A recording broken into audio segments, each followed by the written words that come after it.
Rodney Pollitt, Samantha Malohn, and their 3 children started that day just like any other day. The members of the Pollitt family ended that day in body bags. Just part of opening statements today in the Daniel Greis trial. A Kenton County jury is ready to hear testimony in this case tomorrow. Greis is accused of driving too fast while drunk and high and killing all 5 Pollitt family members with his vehicle. 9 on your side's Ashley Zilka joins us from the courthouse where she heard the opening statements today. And Ashley, this case has a lot of interest. What can we expect tomorrow? And what did you hear today? The prosecution and defense had very different opinions on what exactly caused this horrific crash. The prosecution said Daniel Greis killed the Pollitt family.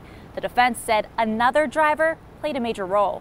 The only person who is responsible for this, the person that brings us here today, the person that killed each and every member of the Pollitt family, is that defendant, Daniel Greis. Daniel Greis was emotionless as he sat in the courtroom. The prosecution didn't hold back, explaining in gruesome detail how 5 family members died. Samantha Malohn was in the front passenger seat.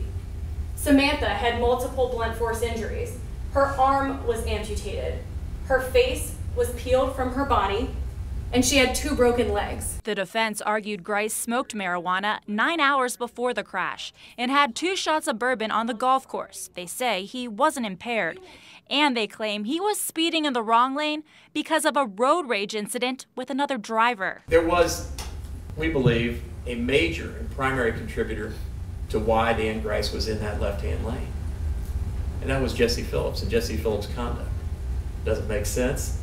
None of it makes sense. The prosecution refutes that, saying Jesse Phillips will explain how erratic Greis was driving at the time of the crash. But the defendant wasn't just tailing Jesse. The defendant was so close to Jesse's vehicle that Jesse couldn't see the front of the defendant's car from his rearview mirror.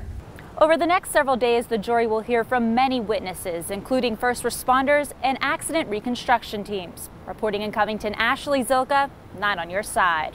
Thank you, Ashley.